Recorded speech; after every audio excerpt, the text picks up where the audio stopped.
welcome back to the OT Unleashed Student Takeover series. I'm Katie Peterson, and today we're talking about something that every occupational therapist has to think about in clinical practice: documentation. Throughout this series, we've explored adaptive gaming setups, switches and buttons, accessibility solutions, evaluation, and therapeutic gaming. But for adaptive gaming to be truly integrated into practice, therapists need to be able to document it clearly and justify using it as a therapeutic intervention. Eric, when clinicians hear us talking about gaming and therapy, one of their very first questions often is, how do we document this? Yeah. I mean, I don't know. Katie, what would you think? What do you think the first thoughts, ideas when it comes to documentation for video games is? What do you Yeah, think? I think that the very first thing that you need to look at is, how are we using this? Are we trying Yeah. to enhance accessibility, or are we using this as an intervention? Yeah. And kind of grasping that occupational profile and understanding the patient and how we are trying to implement this into Yeah. practice right at that moment. I think that that's the very Yeah. first step, is really talking to your client and understanding what the purpose of using this is, and are we using it as a therapeutic intervention, or are we using this to enhance accessibility for our client? I mean, hit the nail on the head, right? So that's the two spaces you need to think about. So first is this an accessibility issue, or is this I'm using this therapeutically? And honestly, both those things are going to take different paths, right? And so if we take, let's just start with accessibility, because I think it's the least scary one for OTs, right? Accessibility is always going to be something that you strive for, you look for. That kind of innovative space to make somebody independent is something that a lot of times is easy to find, right? And whether that's for leisure activities or ADLs or IADLs, whatever, we know that accessibility is kind of a safe space, right? So instead of talking about how we necessarily are going to document for accessibility, let's talk about what we can document for accessibility, right? So I can't say all right, I'm going to try to get this person an Xbox, right? I mean, in theory, you could probably try to do that, but the reality is you're going to have to go through different means, probably not get DME or anything through that. So when we're looking at documentation, first of all, we got to think about what are we using it for, and if it is for accessibility, a lot of times you will just kind of have to figure out what is it that I'm doing. So last week we talked about using splinting material, right? So you could even say and it's all about how you word things. So created splint, or modified activity-based splint for a patient to engage in leisure activity and gaming. Those things are going to work, right? I know that if I do some kind of splinting for positioning, I can still use that. I can still bill for that. I'm not going to bill for a dynamic splint or anything like that, but I definitely can do something that is okay, well, this is for positioning, ADLs, independence, etc. Whereas if I, for example, if I wanted to use an iPad for accessibility, there's clever ways that you can get iPads through reimbursement. So if I wanted to use an iPad for, let's say, therapeutic gaming or something like that, I can actually do it as bill or get an iPad. And again, don't be unethical here, but if you also are using it for let's say an AAC device, or augmented alternative communication device, you can actually have Apple designated as such as that AAC device, and wipe the whole thing basically besides that, get it reimbursed as an AAC device, and then have it kind of flipped after the fact to be able to use it for therapy and therapeutic gaming and use it that way. So there's different ways to be able to do that. But documentation wise, it should look pretty similar when you're looking at accessibility. You are working on independence, you are going to be documenting for independence. And that's kind of the approach when you're looking at accessibility. If I was to say, oh, we worked on dressing today and I used a long-handled like shoehorn or maybe a reacher or anything like that that we're used to, I would document what we did and what we used, and this is what we're trying to get. That said, it also needs to be reflected in your goals. Mhm. You cannot do therapeutic intervention without setting a goal for therapeutic intervention or ADLs or whatever. So if one of my goals says something like increase independence and engagement in leisure activities, you can then set a treatment plan for such, and then be able to bill for that. It has to be a little bit more elegant than just that, but that's what you would need to do. You need to set goals, and then you'd have that be able to reciprocate in creating a treatment plan for that. Does that make sense? Yeah, I mean, I think that you have to understand that if you simply say that we're playing video games or we're using these tools and it doesn't capture the therapeutic value, then that's going to be the big issue. You have to Yeah, really explain why you selected that specific intervention and that specific tool, like any assistive tech that we use that maybe not be video games or those right. DME, and how it supports the client's occupational therapy goals and Yeah. the client's engagement with their environment or their ability to participate in their daily activities. Yeah, you hit the nail on the head there. It's like it's exactly what you said. You can't just say we played video games today. It doesn't work like that. We can't just say video games. Like it just doesn't work like that. We have to put what the goal is before we're doing the activity. Like it is literally occupation as means and ends. Like I'm using this medium to meet my occupational goals. To my independence goals. So anyway, and honestly, that's a good transition to what the therapeutic gaming side looks like. Right, the Yeah. therapeutic gaming side is a little more tricky because a lot of people, like you said, think played video games today. Well, so what? If I wrote in, like, let's say you came and you were like, picked up a patient of mine, and let's say it was a stroke patient that I was trying to work on, let's say left-sided neglect, balance, standing tolerance, etc. And if I documented played video games, what do you think I would have done? What do you think? What did I do today? What did I do yesterday? Yeah, I mean, there's so many things that you can do with video games, Yeah, and like, yeah, I know there's sometimes a negative connotation about video games too, and using them because people think yeah. that it's just, It's it's not not doing important. Yeah, anything. You're just yeah. doing this fun thing. So yeah, if I came in and I was trying to treat your patient, I would be completely lost. Yeah, yeah, you wouldn't know, right? You wouldn't know what I did. So it's important for me to say, today we worked on standing tolerance, left side neglect, and or activity tolerance, balance, and whatever it is.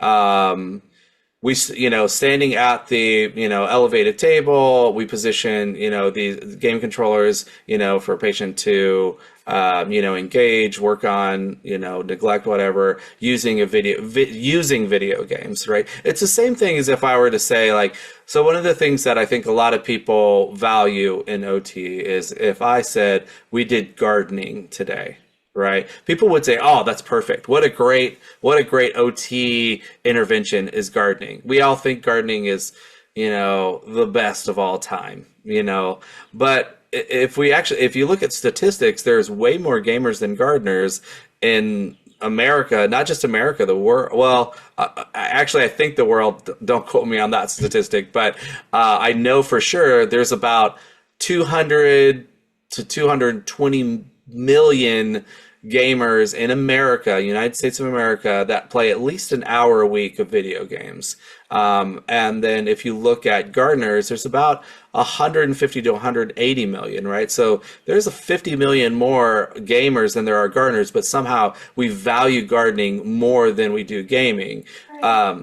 But what I want to really push is that At the end of the day, it doesn't matter what you think. It matters what your client on the other side of that table thinks. If they want to play video games, that should be your focus. If video games could be a motivating factor for them, that should be your focus, right? Mhm. That could be that kind of, thing that gets them over the hill. A great example. I was working with Dr. Caitlin Jones when she was doing her field work with me, and we had a guy who he was involved in a motor vehicle accident, and he kind of got smashed on one side of his body, and so he had some external fixators and a bunch of broken bones, and we were working on standing tolerance.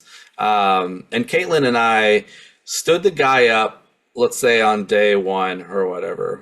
It might have been a few days after, but let's just say the first day we worked with him, we put him up, we're working on standing tolerance and whatnot, and we put an elevated table, and we put a puzzle out just so that he would be reaching around the table and being able to weight shift and move and stuff. He stood for about a minute and a half in that session, right? And I mean, a minute and a half is already over before I started the story, right? And he's like, I can't do it anymore. I'm going to sit down. So the next day, so we had a conversation. It's like, why don't we set up we use the Xbox adaptive controller, and we'll set up a situation where he's got to reach for the buttons, and he has a joystick in one hand, but he has to reach, putting weight on the other leg and hand to play this video game, right? And so we put the video game up on the screen, and the next day, literally the next day, he stood for 17 minutes Oh my playing video God. games. And what was the difference? Is because he healed up that much in one day? Absolutely not. I mean, he was essentially the same guy the next day, but he was motivated by something that was important to him, that drove him, right? And so for that specific situation, what a great opportunity to be able to say, hey, this guy maybe he was diving back into nostalgia, thinking about his childhood and playing Defender, which was kind of the game that we were playing. Right. And he just felt like, oh, this is great. I had an arcade stick in my hand, and actually, we'll pop a picture up for you guys so that you can see this moment where he's playing this game with Caitlin and I. But what a cool moment, a cool opportunity for him to, really see that therapeutic value of gaming, and for us too, right? So, Yeah. I mean, and that's one example. I mean, you could go to a bunch of different spaces, but what are we doing? So back to gardening, and gardening we say is so great. It's so therapeutic. What a great leisure activity. But what are we doing when we take people out to go do gardening? Or do we just say, we garden today? That's the therapy. Right. No. I mean, it's not like, what would you if I wanted to use gardening as a therapeutic intervention, what do you think you would do? Well, I What would you use definitely it for? you have to describe the activity, like what you're doing. You have to talk about the setup. How are you setting this up for the client? And Sure. then I would have to justify like how am I using this activity to target their performance skills and Yep. their long-term or short-term occupational goals. Right. So it's the And goals same is, thing. yeah, it's the same thing. And I don't think that people realize, like, at the end of the day, we are actually achieving the same things using different tools in our tool bag. Right. And I can't tell you enough, this whole series, all of the video game stuff, when people talk negatively about it, it's because I think they think what we're trying to do is replace traditional therapies with Hmm. new therapies. That is so far from the truth. What I'm trying to do is give you more tools to be able to use on clients that need certain things that maybe you haven't thought about. Yeah. That's the goal. And maybe it's a better intervention. We talked about using the Wii as a therapeutic tool last week. And I had an older woman who was a bowler, and I wasn't trying to replace bowling, but I was trying to help her be engaged and active playing, this sport that she loves to play at home independently while her arm heals. It was a supplemental piece of therapeutic intervention. You know what I'm saying? Yeah.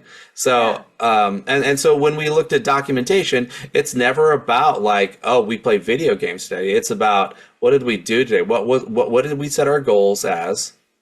Because it's different. Like when we did accessibility side of video games, we set our goals for accessibility to be able to play, but when we set goals for therapy, it's not, patient will be able to play video games. Instead, it's going to be, my goal is for the client to be able to stand for this much minute to engage in occupational, or whatever leisure or whatever activity, to be able to tolerate, such and such to be able to make dinner, Right. or whatever. Our goals are kind of be based on a lot of stuff that needs to get them back and moving in life. That said, once we set those, we could do whatever we want in the treatment world to be able to meet those goals, but they do have to come back to the goals. And that's super important. So when I'm doing therapy, I can't just be like, hey, I decided to do video games for therapy. Well, it's like, what did you work on? Well, there was no goal written for that specific task. I can't do cognition therapy or mental health therapy in video games if I'm working on a physical disabilities goal. Does Hmm. that make sense? Yeah, no, So absolutely. And I think that that's like the big shift in like a mindset that we need to start implementing into therapy. Like you said, we're not trying to replace traditional modalities, interventions.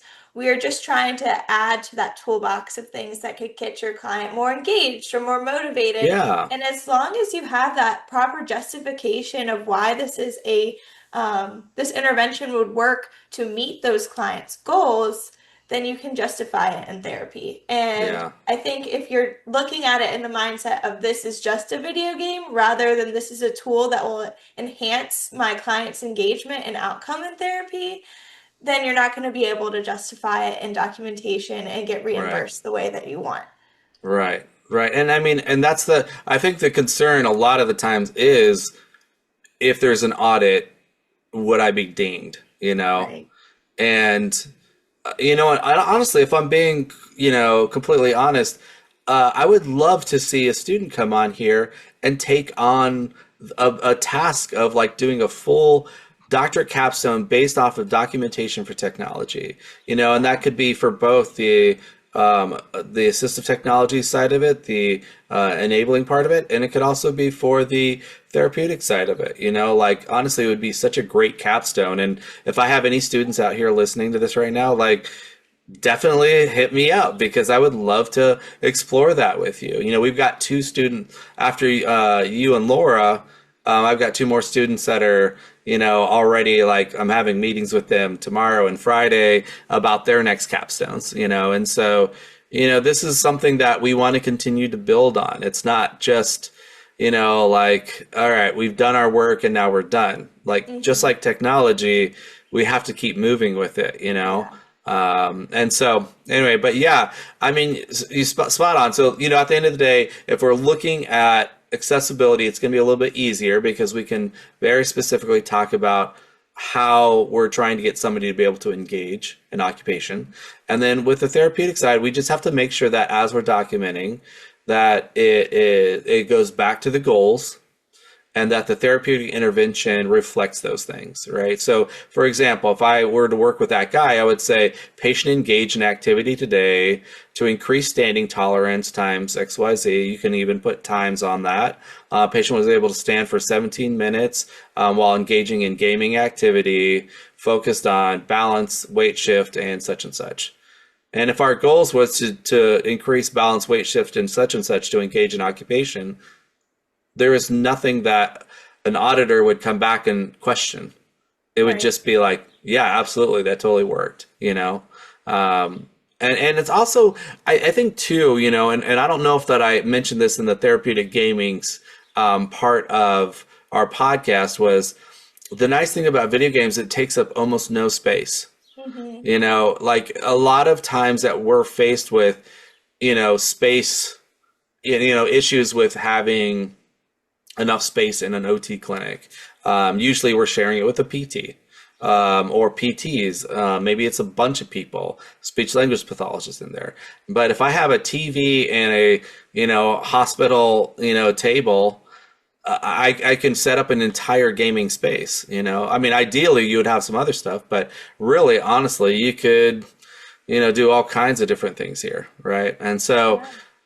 so again, at the end of the day, it's just a matter of, what are we doing? What are our goals? And what do we have available to us? And let's use them. Like if you have stuff in your clinic, use the stuff in your clinic, Hmm. and that could be anything, like whether it's VR or video games or, a BTE or, ultrasound or flutotherapy. Like you have so many tools, like use the tools, Yeah. and obviously you need to know how to document to justify them. Yeah, I think it definitely just goes back to having that good clinical reasoning and therapeutic use of self to understand how these tools are working. Just like with any choice that we're making to benefit and enhance those functional outcomes for our clients, we just have to have that good, solid foundation of why we are going to choose this tool and Yeah, why it will work in therapy. yeah, yeah, yeah. I mean, and that's it. I mean, it's spot on. I mean, that's what we're doing, Right. I think and that's it's it. also It's just a not that matter. hard. Yeah, it's just a matter, I think, of being more comfortable. Like, we've talked about how we're going to use this and how we're going to use these tools and how you can use gaming to enhance therapy and how you can use them for accessibility. And I think just having that background too of how you can justify it too, and getting therapists more comfortable with using it and being able to justify why they're using it. Yeah. Well, and even on top of that, I think if you use it multiple times, let's say you several treatment sessions, let's say you're working a person in inpatient rehab, and let's say I was the person working with it. Like, think about that SOAP format, the subjective, objective assessment and plan. If I follow that SOAP format, and let's say that I did video games for the first day today, and then tomorrow, as the patient came in, he said, "I really loved, doing my therapy on gaming. I would really like to continue to do that." Subjective, like patient, expressed, excitement with the gains that he'd made playing video games, stated that he would like to continue that medium. And then objective, you can still say like objective, we're staying for this much time, we're doing all these things. Assessment, continue that current treatment plan, like we're doing all these things. And plan, we might look at, increasing the time, increasing what we're doing or changing a little bit. But if you come in as Katie Peterson and all you ever saw was one treatment that we did video games and that was it, you might just be like, well, we've done a bunch of different things. Video games was one. Maybe I'll just try something else. But if it was like, oh, this patient loves this, like, and it looks like not only does he love it, he's making gains. Yeah. Let's continue to do that. Like if he's not making gains and I'm forcing him to do it, then I'm not going to do it. It's not like I Mhm. use video games for every single client. It's just another tool that I have as an opportunity, So, Yeah. so it's not too bad. And if you think through those small little things, it's so easy to just kind of flow right into that algorithm of your either SOAP note or whatever you have on your electronic medical record. So, Right, yeah. yeah, I think it would be awesome though if a student does come in and kind of fills that gap just a little bit more and to really kind of give us a guideline maybe on yeah, how we can document it yeah, for all types of assisted tech because yeah, technology is ever changing and there's going to be new things that we want to be able to make sure that we are being ethical and we're yeah, using that good clinical judgment in the tools that we are selecting. So I think that would be yeah. super cool if a You student know, did come on. I mean, thinking about that, like what if they like made like a type form, kind of like Right. what Laura's doing, and where there's like there's like this query, like what setting are you in? Inpatient rehab. What are you working on? CVA. What type of activities do you want to work on? And maybe it's, let's say, neglect. And then it comes up with, here are 10 different prompts that you can use, for neglect that are video games. And it is like the actual words that you should say Yeah. for your stroke patient in video games. Like, how cool would it be for somebody to create that? Yeah. Like, because you're like, I don't know how to say this elegantly, Hmm. and it'd be like, this is elegant. This we can say is going to be reimbursed. Like that would be really cool. Like, what a Yeah. fun project Like a that would be. documentation generator. Yeah, a documentation generator. We have all these generators now, apparently. So yeah, it's a great. I mean, honestly, I would love for a student to listen to this and be like, "Oh, I'm doing that." Yeah. Yeah, it's So, definitely a good capstone idea. Fills a little gap in the therapeutic gaming yeah. world. So Sure. that'd be Yeah. really, really cool. Yeah. Cool. Yeah, well, it's been awesome chatting a little bit about documentation and kind of giving some insight on, it seems complex, but if you really break it down, it's no different to me than, choosing some type of physical tool in Yeah. in the clinic. Yeah. So, Anything. Yeah. yeah. Yeah. Well, Cool. it's been awesome. Thanks, Eric, for sharing your insight and kind of showing us and telling us how you have documented using adaptive gaming in Yeah. your practice. You're welcome. Thanks for Alrighty, having me. everybody. We'll see you next time on the OT Unleashed Student Takeover series. Bye. Bye.